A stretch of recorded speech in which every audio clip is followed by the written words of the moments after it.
transformation digitale aujourd'hui sur Solutrans, enfin dans notre filière plus précisément.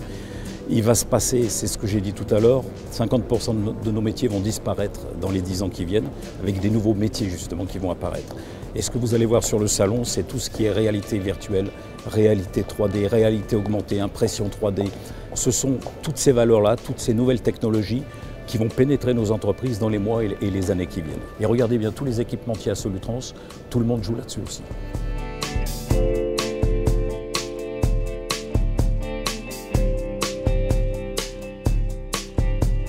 Bruo présente de la connectivité additionnée à ces transformations de carrosserie. Qu'est-ce qu'on entend par connectivité? Des tas d'applications. Donc le véhicule est désormais connecté à une base logistique et on peut ainsi apporter des tas de services sur nos transformations. Ici, vous avez une application également qui est dédiée pièces et services, par exemple pour la maintenance de véhicules.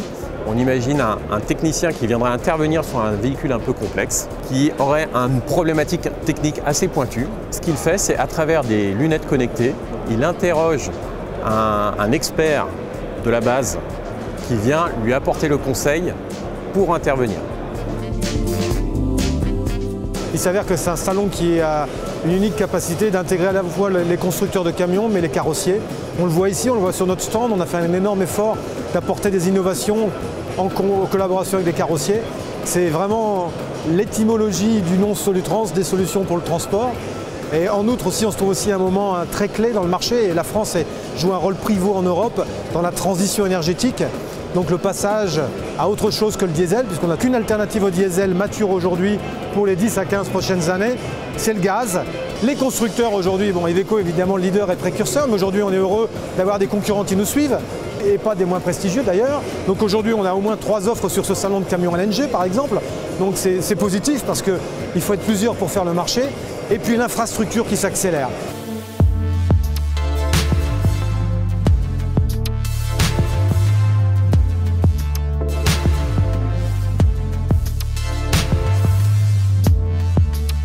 Ce qui est important aujourd'hui pour nous, c'est de pouvoir choisir un véhicule qui soit adapté en fonction de nos besoins.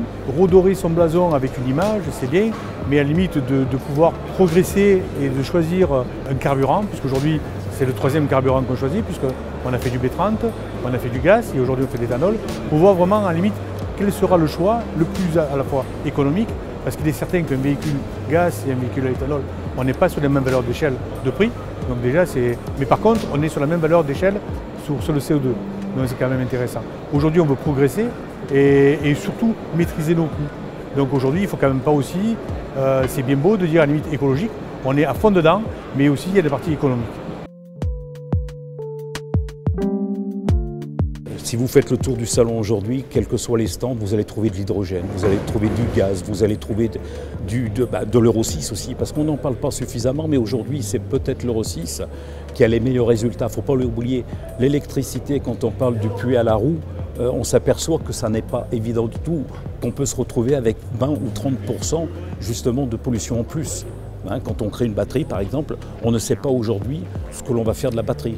Donc il faut regarder. Mais encore une fois, j'insiste lourdement sur l'Euro 6 qui a fait d'énormes progrès. Je ne sais même pas si on pourra créer un Euro 7. Tellement on en est arrivé à un stade vraiment minime aujourd'hui.